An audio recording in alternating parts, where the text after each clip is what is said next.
What it do? Dream Team, it's your boy D Neil back with another reaction video, guys. Here we are with the story of Only Fools and Horses, Season 1, Episode 3, Friends and Enemies. Before we dive in, make sure you guys subscribe to the channel, ring notification bell, get a video a thumbs up so it gets suggested. Where we go? Only Fools and Horses is one of Britain's most loved shows on TV. Lovely jubbly. 64 episodes were made between 1981 and 2003, and it's still watched and laughed at by millions of us every week.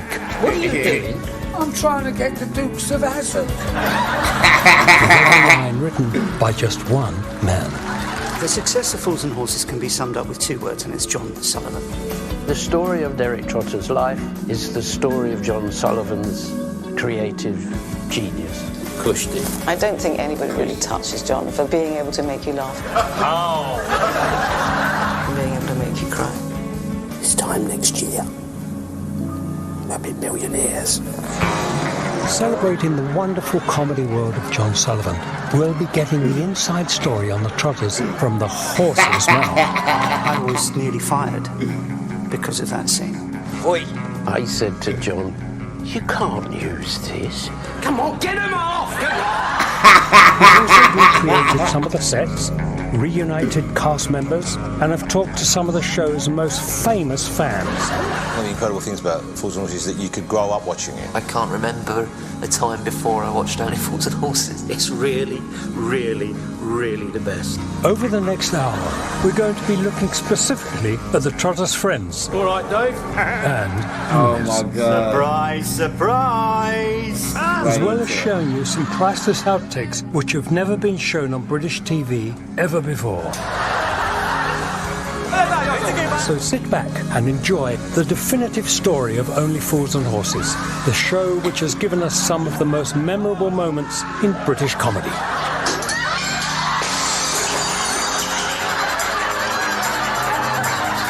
Of course, that's just comedy. I mean, it doesn't really happen in real life.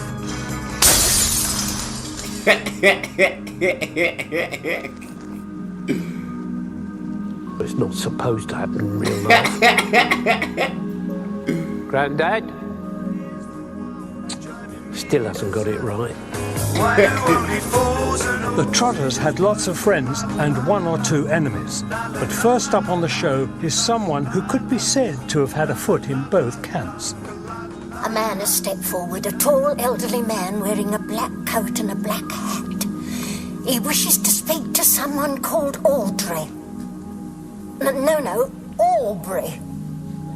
Aubrey?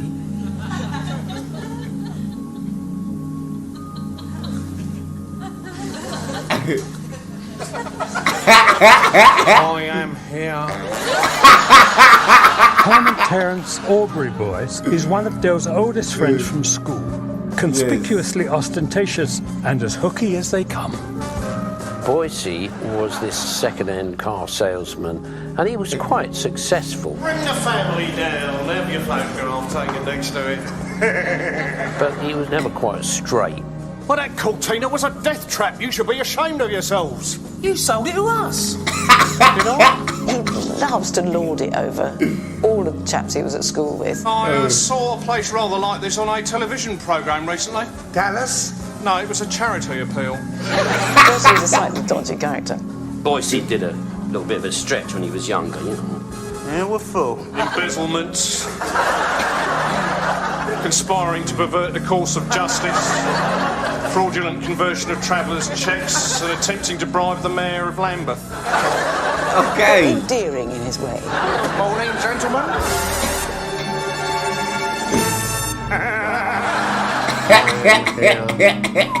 John Chalice is indeed here. I did like boy. I guess it depended on the episode and it depended on the scene whether I like Boisey or dislike Boisey. So I guess, yeah, he does have a foot in both friends and enemies. Only because his appearance in John Sullivan's first TV hit, Citizen Smith, struck a chord with the writer. It was this policeman. I thought, what can I do? It's a bit different. And I just remember this character in a pub where I used to live. And he had this curious way of talking. The bar was sparsely crowded, one or two early evening diners, a few regulars, and a bunch of down and outs.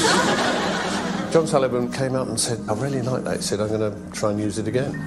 Oh yes, this came in with a Chesterfield and a gross of electric toothbrushes and a park shop and a Van and Plus. Still, clean it up a bit, couple of new tyres. Yeah. New engine, new body, and you got a nice little motor. He had the powers, he had the property, and he just had this slightly superior attitude. Ever been to the Seychelles, have you? Let's say he was a successful businessman, for want of a better word, whereas Del was in the council flat. So there was this rivalry that Boisey always thought he was superior. It did manifest itself in A Losing Streak, which is the second episode I ever did, which was a poker game. It's going to cost you 1,000 notes to see my cards, Del. I'm skim, Boisey. Well, you shouldn't play big boys' games then, should you? Boisey had the money, had the success, and always tried to keep Del down. Yeah. 4? I didn't know you were good at maths, though. I've got 2 Pair of aces. Yeah. And I got another pair of aces. Del had the banter, and we'd always win, and we'd always have the last joke on Boisey. I knew you was cheating, Boisey. Oh, yeah. How? Because that wasn't the hand that I dealt you. And so there was this... I love that scene so much. I knew you were cheating. How? Because that wasn't the hand that I dealt you. wonderful rivalry, but on the surface, they were sort of still old mates. He was just pompous. Boisey was a pompous man. And again, John Sullivan developed the perfect foil in Marlene, who was not pompous at all. Marlene! Before Marlene married Boisey, she had a lot of boyfriends. You remember Marlene, don't you, Del? Oh, yes, yes. All the lads remember Marlene. Yeah. Del included. They did go out together for a month, and I think were engaged. But I think Boisey's bank balance rather swung it. The times I've said to him, yes, he's ugly, but he's successful. Certainly she and Del had a very close relationship. Who's we got? Hey! That upsets Boisey, and because it upsets Boisey, Del Boy does it all the more. Yeah, just say hello to Marlene. Yes, I noticed you approaching my wife and shaking her warmly by the Harris. Marlene wasn't supposed to be seen ever, but John Sullivan got the idea that he wanted Del and Rodney to look after a dog. Rodney, take your leg out that dog's mouth! He said, where's this dog going to come from? Rodney, take your leg out that dog's mouth. I suppose Boisey could give Marlene a dog. So I was only there, really, for the dog. On Sue's first day, production was already behind schedule, and BBC's virtuoso director Ray Butt had to throw her straight in at the deep end. I was met by Ray Butt, who was sweet, and he said, no, we're a bit behind. We've got to go straight into shooting. I want you to go in the house, and when I say action, run over. You'll run over to Del Boy. He'll give you a bit of a hug, maybe a snog, and we'll have a little pause there for Boisey's reaction. Oh, hello, Marley, my love. Hello, sweetheart. Hey. We go straight into a big, sexy snogging scene with David Jason, and my total communication with David at that point was that I'd managed to squeak hello. So you actors have to get to know each other very quickly. Did you have a nice Christmas? Oh, terrific, yeah. I had a dog. Yeah? We had the turkey, same as every other year. As soon as we started, the rapport I had, it was sort of immediate. And indeed, I had quite a good rapport with the dog. Come on, kiss him goodbye. Yeah, bye, Del. See you soon. Take the dog, Marlene. Boisey had the cash to give Marlene anything she wanted, but there was one thing his money couldn't buy. And it's a deep, deep unhappiness to her that she can't have a child. So when Del suddenly says that he's going to provide a baby, it's just the most wonderful thing for Marlene. Say that again, Del Boy. I said I could help you have a baby. such a great freaking episode. Such a great. I love that episode. So, bro, this show is just iconic. This show is just legit iconic. What do you mean? You're willing to be one of them suffragette fathers? No. What I mean is I know where there's a baby going. What? Knocked off? And then when the truth is revealed and the baby is not the boy that Del Boy has promised. It's amazing, isn't it? Everything you buy off him's got something missing. Then not only is it a girl, but it's a brown girl. We could say it's a throwback. For God's sake, Marlene! I might be able to con people into buying my cars. I might be able to convince them that you conceived and gave birth in 7 days flat, but how the hell am I going to persuade them my granddad was Louis Armstrong? Boise steams out. And then you have to admire David Jason's skill, because he just brings the audience back. I suppose he's right, eh, Del?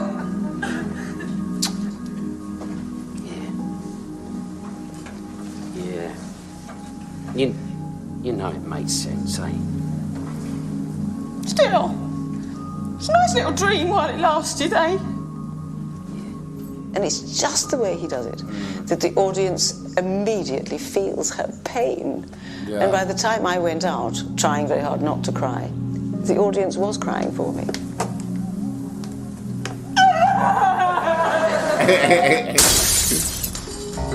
Coming up, we reunite Boise and Marlene and discover what fame meant for actress Sue Holderness. I did more than once have my bottom pinched. And as a special treat, we reveal some outtakes which have never been seen before on British television. Hi there. Oh, I love this show. I love this show. I love this show. Welcome back to the story of Only Fools and Horses, as we take a look at the people who revolved around Planet Trotter. My mum always said you had vampire eyes. Yeah, well, she should know, the old bat. We reunited actors John Challis and Sue Holderness, who played the on-screen husband and wife, to see how being Boise and Marlene has changed their lives. People do come up to me all the time and go, "Hello, Marlene," and with these terrible pretend laughs that... It's usually three sheepish-looking blokes come towards me, and I can see the recognition in the eyes, but they wait till they're past, and then I hear...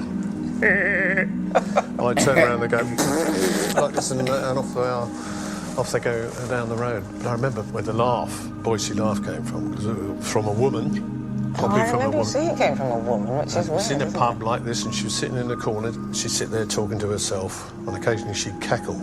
Like this, and I always remembered it, and that's how I did the laugh.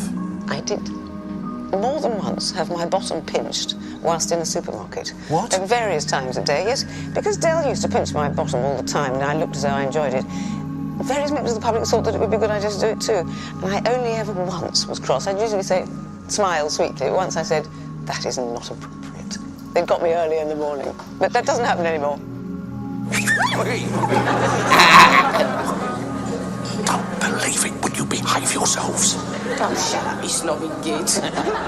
Why are these two people together? They're so rude to each other, but they sort of need each other.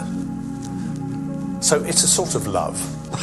But when we moved on and we got to the green grass, I think it was quite important to John Sullivan that, in fact, the relationship that Boise and Marlene had was one of deep, profound affection, really. They did care deeply for each other.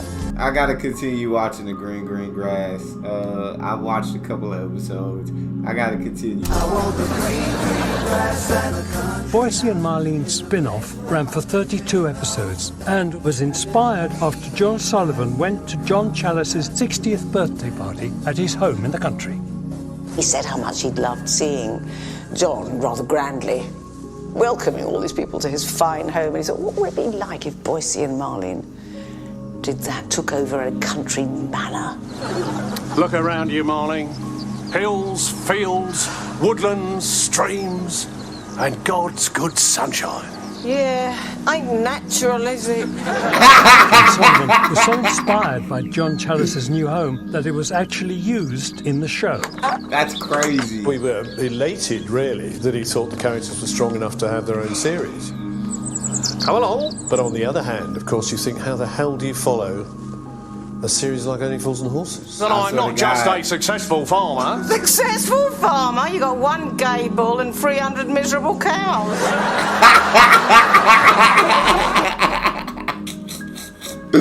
Well, that's tough. That's tough. 301. The problem John Sullivan was struggling with was why would a couple born and bred in Peckham suddenly up sticks and move to the middle of Shropshire? And then he had the brainwave when he watched an episode with the Driscoll Brothers in it that Boisey had grassed up the Driscolls and had to escape. John always had to have a logical reason for things to happen. That's where you start believing in these stories. It's because it could happen, it could easily happen. Growing up in Balham in South London in the 50s and 60s, the inspiration for the Driscolls was based upon a notorious criminal family called the Richardsons, who ran the manor through fear and respect. South London was the manor of some very horrible people. In Fools and Horses, of course, we have the Driscoll Brothers, and everybody was terrified of them. Boisey, how nice. John utilised that idea into a form of comedy. Hello, Danny. Your brother not with you? Yeah. The height difference is a very clever device. These two tough guys were brought down to size, if you like, by the fact that they couldn't look that tough. Facts. All right, Marlene's up the spout. Yeah. Dear, dear, dear. Will you let us know the moment you find out who done it, and we'll sort him out. One very short. But you're too frightened to say anything because they're the Driscoll Brothers. I mean, remember Delboy gets beaten up to protect his little brother? I mean, that was part of South London life, you know. Del? Thanks. It's all right, Rob. It was a pleasure. Yeah, well, it's family, isn't it? It's what you do. That's my guy. That's my guy. God dang it, those so many moments where I was like, Dale, F, why would you do that? But so many moments where you admire Delboy. Delboy was always getting himself in and out of scrapes with punters and local villains.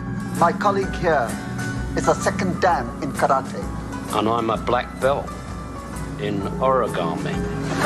His biggest enemy of all was someone supposedly on the right side of the law. Oh my God. Bloody hell. Surprise, surprise! Slater. In all my glory. I told you you'd be surprised, didn't I? He was an old friend, as they all were. They were all close friends at school. Whereas everybody else would look after each other, you couldn't trust him. A real nasty piece of work. Here, I saw your mum down the Nag's Head last night, Slater. Yeah? She asked after me. No. He was always this figure of authority that the others would take the mickey out of. And it obviously burned him up. Do you remember when we was kids? Used to go over the ponds to play at pirates. You were Dan Tempest. Trigger was Long John Silver. And what character did I play, Del? You played the bloke what walked the plank. Oh, yeah. You see, there's sort of the old-fashioned expression is honour amongst thieves. There was no honour with Slater. Yeah. No honor at all. No honor at all with Slater. Father? I had no choice. If there'd been a way of avoiding it, I would have. But his rear light was defective. I mean, what else could I do? It's true. He'd only borrowed the bike to go down to the fish shop and all that. Delboy gets nicked by Slater and he wants to turn Delboy into a grass. He wants him in his pocket. And he spends the whole episode trying to get Delboy to tell him where he got these stolen goods from. If I give you the name of the bloke that stole that oven, you let Rodney and Grandad go. No charges.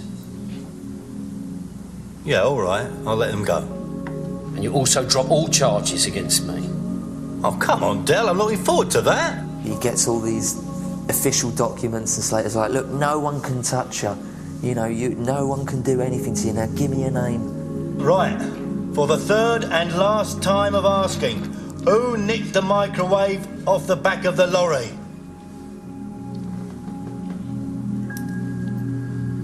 I did.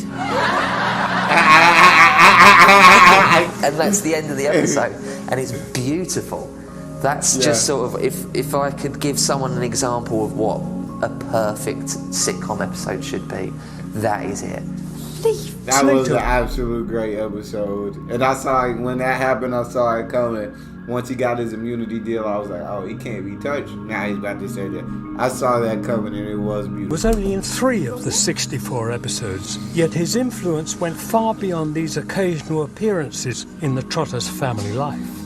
How clever, again, to link into something where there's been a bit of a baddie in a programme and bring him back in as the ex-husband of this new character that's, you know, the love interest of Del. Go on, just naff off that X later, go on. Oh, don't you worry, Del. I wouldn't take it back now, not in that condition. Right, come on, calm down. It's all right, Di. Now stop it. Stop it, lady, getting her excited. Yeah, and I always could, couldn't I? Right, that's it. That was all that history, and he is a delight to work with, and it was great to be playing his ex-wife, because Jim is a very talented actor. So he started his career. Where he's gone from there is so incredible, and now everyone goes, oh my God, Jim Broadbent, but then he was, you know, he was Slater. Coming up, a first on British TV as we show you some never-seen-before outtakes. I'll start that all over again. As well as hearing about some explosive scenes that may be more familiar. I have never seen a bang like it.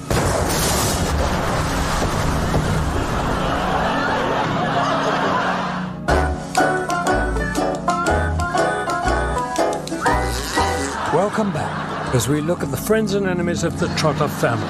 Your boy, Albert. One of Del's mates, who had been in the series from the very first episode, is Colin Ball, a man more widely known by his nickname. Why'd they call him Trigger? Does he carry a gun? No, it's because he looks like a horse. He wasn't quite there. Very nearly, but not quite. All right, this is my punishment, isn't it? Spend the rest of my life in this wheelchair. Still, could have been worse, still. My gran had one with a squeaky wheel. I loved Trigger so goddamn much, bro. Trigger was always gonna make me laugh by saying something so stupid, bro. But he was so important to the show. He was so important. Probably is, for me, the greatest supporting sitcom actor of all time. You ever been wrongly accused of something? Yeah, once. Yeah? How'd you get out of it? Well, I didn't. I was guilty. Trigger's so stupid that the others think he's stupid, you know. You know, so you get the rare sight of Del actually being more intelligent than someone. Where was your dad? He died a couple of years before I was born.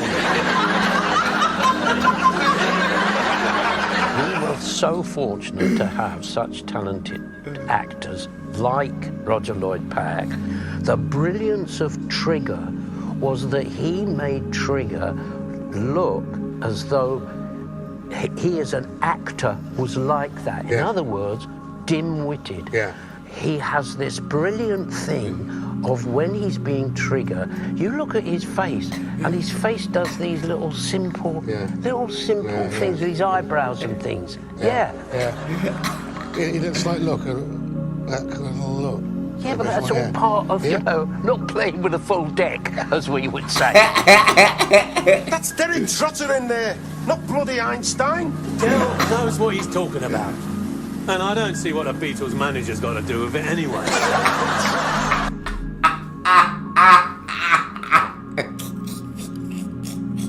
And just that running joke of never being able to get through his head Rodney's real name. All right, Dave? John was going to drop it after a couple of episodes. He went, it's not working. You know my brother, don't you, eh? Yeah, of course I do. How you going, Dave?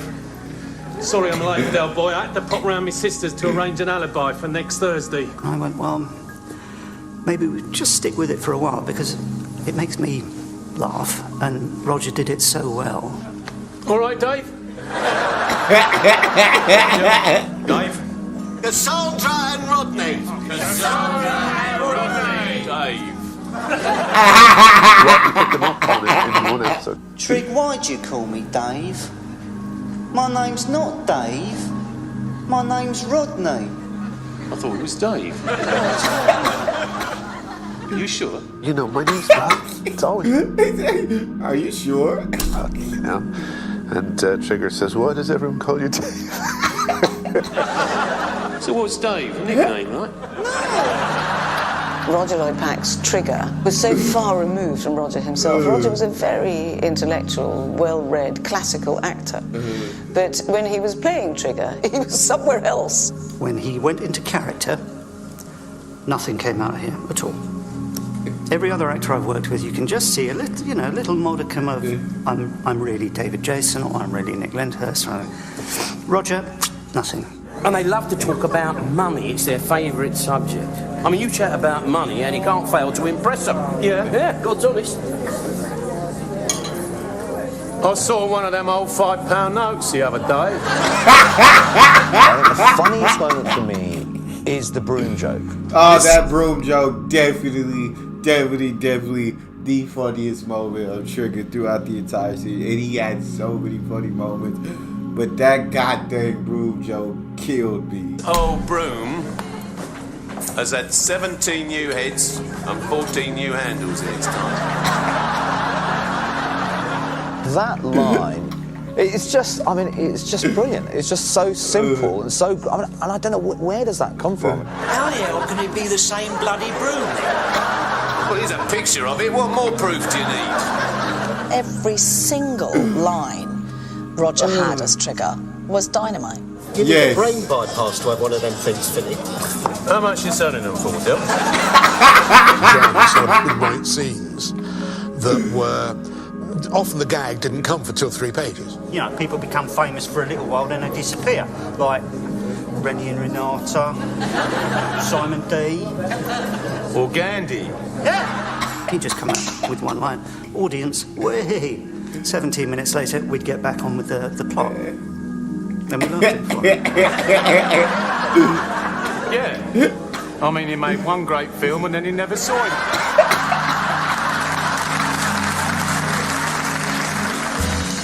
Born and raised in Peckham, most of Dell's friends and enemies were old schoolmates from the Martin Luther King God, bro. Among the road sweepers, bent coppers and second-hand car salesmen was a Scouse truck driver who had moved to South London as a lad and had been in Denzel Del Boy's pocket ever since. Hey, Denzel! Hey, boy! Rodney! Denzel was such a nice, warm-hearted character. So much so that I think that Del used to use that quality in him to further his own career. Denzel, my son! No! So what? No, I don't want to buy anything. No, I don't want to sell anything. And no, I don't want you to make me a millionaire. A black character as one of Del's mates, and particularly towards the mid-80s and later on, it wasn't about his race. It was just mates being funny. For over the victim, Denzel was either being used and abused by Del or copping flack from his wife Corinne for being used and abused by Del. Denzel! What the hell is he doing in my home? We heard a lot about Denzel's wife and her influence on him, and I think we only ever saw her once. Denzel, how can you trust this man? Every time you meet him, you end up drunk or out of pocket. Yeah, I know, but he's a mate. I said, yeah, I know, but he's a mate. Had plans to make Denzel's wife a recurring character, but Eva Motley, who played Corinne, sadly passed away after only one appearance. Wow. The wonderful thing that John... R.I.P. to the GOAT. R.I.P. Dang, I was wondering why they broke up. You know what I'm saying? Like, in the show, got divorced in the show, and Denzel was just all on his own. And I liked it when Denzel had Carrie, but dang, I didn't know that. Did was instead of recasting that character, he continued to write about her, but didn't actually have another actress play her on screen. Corinne and I have just got back together again, and I've had to promise her that I'd stop seeing you, stop getting drunk, stop gambling, and get a steady job. Is it my fault you married a wrong un? Everybody in Peckham knows Del Boy. He has friends all over the manor, in every market, pub and greasy spoon. Oh, yes, decaffeinated cappuccino and a jam donut, will you do? Rodney, on the other hand, had Mickey Oh Pease. my God, Rodney's yes. friendship pool was limited, shall Yeah. we say. But yeah, Patrick was great to work with. When Patrick Murray joined the cast of Fools and Horses, he had already starred alongside Ray Winston in the cult film Scum, but producer Ray Butt didn't cast him on the strength of his burgeoning film career. Ray Buck saw me in a TV commercial for Pizza Hut. There's only a 1 in 12,285 chance of 2 people actually ordering the same pizza. And that's exactly what we've done. Fortunately for me, Ray Buck saw the advert and he went, "That's Mickey Pearce." Hello, Rodney. Good night, Emma. Love you. Rodney was superior to him. He made Rodney look good, which I think Rodney needed sometimes. Do you want to dance? No. Right. Do you want to dance? No. Right. She's definitely a lesbian. I think we all have friends like that. Our mums and dads say, keep away from him, he's going to get you into trouble one day. Yes. They're always right, because they always do that, you know. Yes. Andy Driscoll said this was a friendly warning. I'm sorry, Del, we had to tell him you'd taken the phones. Let me tell you this. If I end up supporting a flyover on the M26, I guarantee that you two are going to be in the next junction. Do you remember these? Oh, yeah. I mean, this brings back memories. Well, every time we press a button, he turned the telly over, didn't he? Yeah. What about this? Now, this is not the original, but it's close enough to. Bit dusty. Yeah, I My remember old hat. that. How about that? Man, it's such a good show that, I don't know. It's such a feel-good show, but at the same time can make you feel each and every emotion. But these characters, these actors, they just came together to create something brilliant. And John Sullivan brought them all together and wrote this brilliant show, man. Whenever I was in here, I was always ready to get out before Del Boy gets here and wrings my bleeding neck, you know what I mean? Do come in, Mickey. I brought a few friends with me. Oh, yeah? Hello. I want to run you Very, very good days. Doing it in front of a live audience was a special buzz. You know, we did those scenes in the Nag's Head. We did a few scenes and all that. That's a special buzz. But Margate, on location, that was like a completely different ballgame. Oh, it was wonderful. Do you remember on the coach, like? Oh, yeah. And Rodney kicking the ball onto the policeman's head. That's the one. Rude gullet, nowhere. Excuse me, sir. Denzel had the lurgies, and the radio was on fire. Full ahead, both. We're off to Margate. John saw a bowls club near where he lived, and there was just this sign saying, "This year's Jolly Boys outing." It was going to Margate, so John took that, nicked it, and created this wonderful show.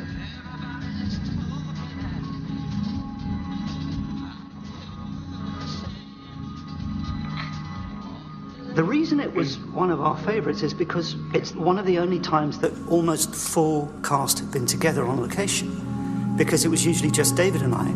The whole lot were there. It caused all sorts of problems on the basis that they never shut up between takes. It went on and on. Everybody was just having a ball.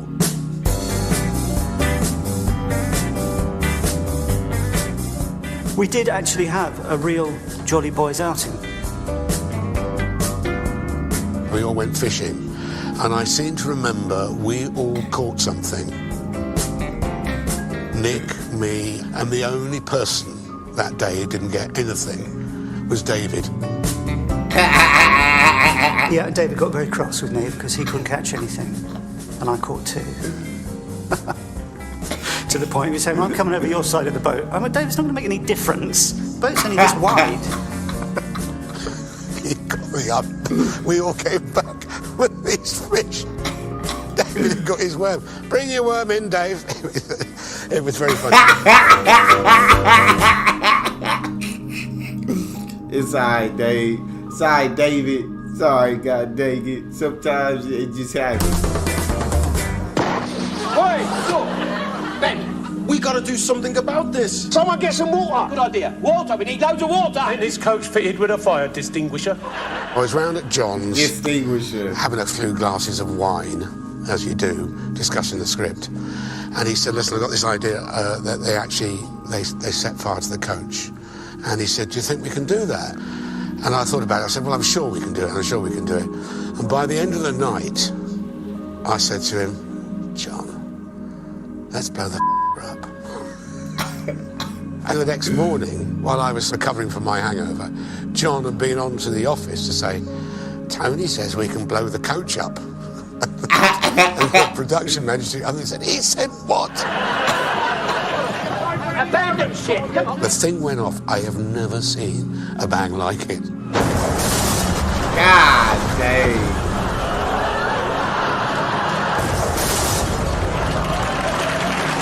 And then all I could hear was do, do, do, do, do.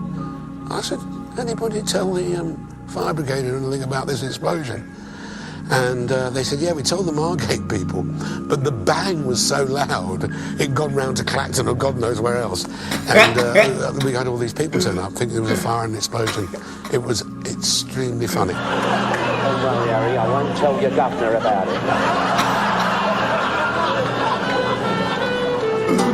Don't worry, I won't tell your governor about that was a funny line.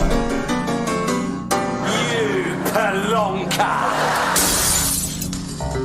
After the break, we reunite Del and Raquel in the boudoir. I was lifting the sheets up and going, she hasn't got anything on under it. And we can reveal for the first time on television some lost moments from the studio floor. I'm so sorry about that, but I thought I'd stop there, you know, whilst it was going very well.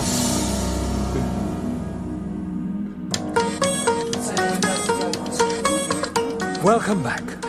Every live recording of Only Fools and Horses would take place at the studios at BBC TV Centre in London. Invariably recorded on a Sunday night, it was the hottest TV ticket in town.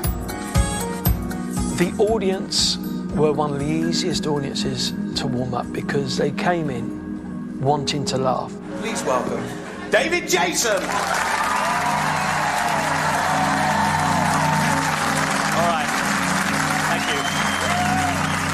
We were going into the studio, pre-recording on a Saturday, if I remember rightly, going in then, doing the live show on Sunday. You would be then have a day off and you come back for rehearsals on a Tuesday. I would go off and start editing the show because it was going out the following Sunday. Yeah. It's a very, very odd mix when you have a camera and your whole training and your whole instinct is to just work to a camera. But you can't because you've got banks and banks of people watching and they're a living, breathing audience. We saw it through to the death. Please release me. Congratulations. The two people who I learnt everything from in terms of comedy on television is David and Nick. And the green grass of And that was followed by a medley of rock and roll. What made it a joy in the studio was relying on those two and knowing that they would get you through it, whatever. That is not funny, Wadley. Back in the same bed for the first time in more than 14 years, we've reunited Sir David and Tessa to talk about what it was like performing in front of a live studio audience. I remember when the music started and we were all in the wings of the studio waiting. The nerves, almost like you're doing a show in the theatre, that we would all be walking up and down, wouldn't we? Getting just that little bit of anticipation of not knowing how it was going to go. Nick Lyndhurst and I used to walk and we'd pass each other and we'd stop occasionally and go, why are we doing this? Why are we here? We go, I don't know. Why are we... It was because, as you're saying, that build-up and hearing the audience out there. Why is it... You have to ask yourself, we're so experienced, been doing it for years, and still, every time, before you went on, that... And do you think that's made more difficult when you know there's an audience and cameras? You've got an audience behind the cameras that's guiding you to give pauses for the reaction. But I remember the story with the Wendy house. What was that? Leonard's line was something like, what sort of houses is that, Rodney? A Wendy house. And we went to rehearsals. Yeah, it was a little snigger, wasn't it? And on the night, the whole audience erupted. We're going into the self-catering holiday trade. Oh, what, on 200 nigger? Yeah, but we're starting in a small way. Well, you got a Wendy house?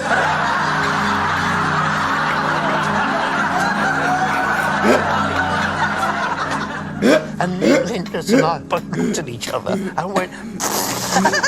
Because you weren't expecting. No, it was just a line that was a nice line.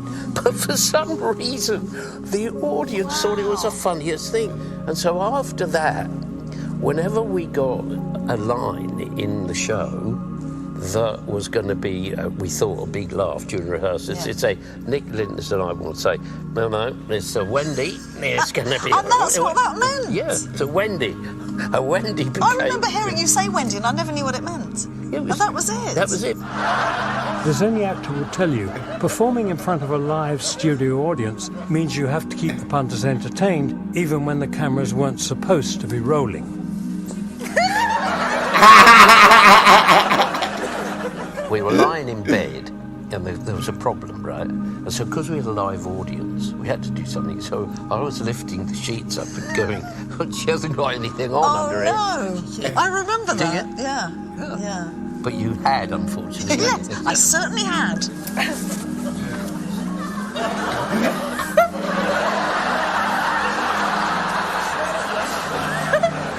I thought you were a method actress and you would have... Didn't go that far, though, the method. No, such a disappointment. After trawling the archives, we have uncovered footage of when things didn't go exactly to plan and asked the cast and crew to look back on their more unguarded moments which have never been seen before on British television. I'm so excited. 150 Latvian radio alarm clocks. Hi there.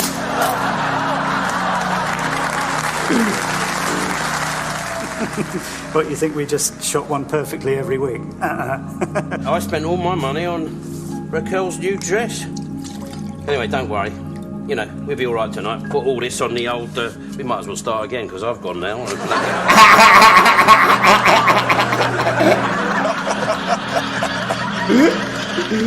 The Nag's Head, I remember being a little bit dodgy, and you sensed at any point any of the actors might just suddenly find something a little bit funny, and then once one went, the whole lot went. I won't be in tomorrow, mate. Hey, why? What's that? Well, tomorrow night, me and Cassie. Me and Cassie? God, this I don't...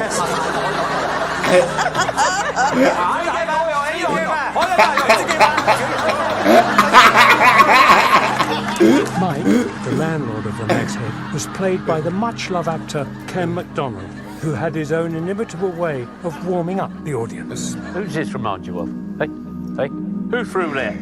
Hey? Ken MacDonald. Ken MacDonald. God rest his soul. It was always before we started recording, just about to turn over, and he knew the audience were watching all the monitors, and he'd pop up the bar, he'd pop out there and went, who threw that? And I still laughed. He's got it. He's got it on here, look. Yeah.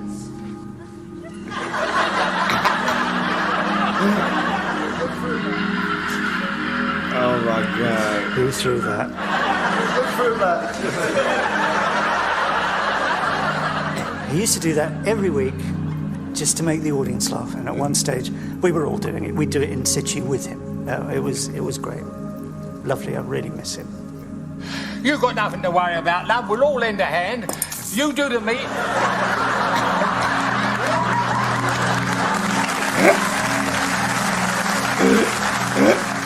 Sometimes, I remember if you got an audience, it was a little bit sticky when we started.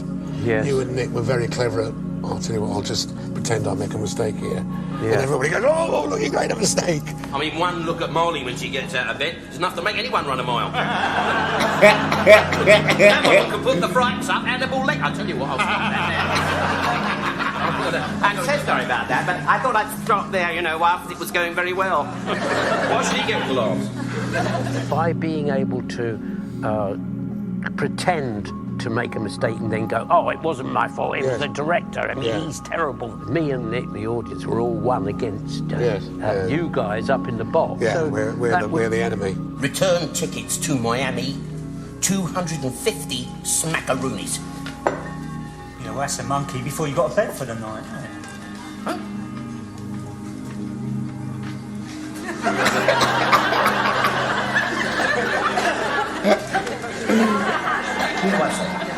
I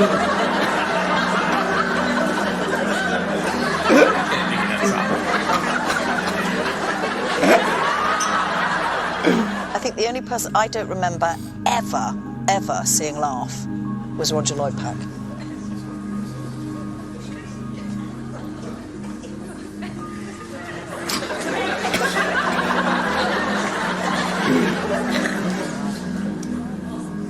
Problems, Dave?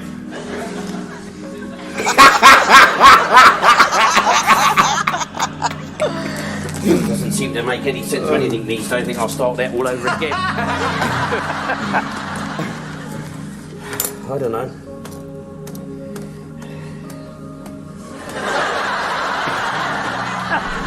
Bro, oh my god. I eat more Only Fools and Horses. I wish there was more. I wish they would have did like hundreds of episodes, bro. Like, sheesh. Everybody's free in America. Keep us for tea in America. Missed it. I said you would, yeah.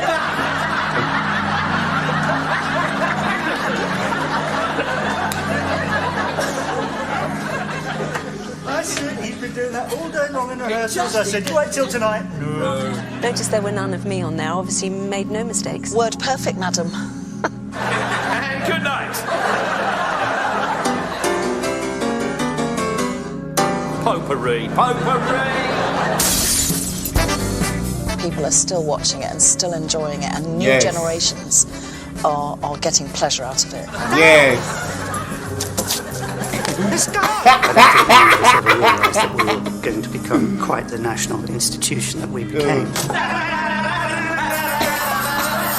I wish that we were still doing it. Yes, me too. It was such fun, brought me such pleasure, and it also brought me pleasure to know it brought other people pleasure. Lovely job. Yes, we all wish y'all would have just did it forever, bro. Just did it forever. That's all we got. You guys got a favorite video suggestion? You can subscribe to Patreon or drop it in the comment section. It's your boy D-Neil. Out.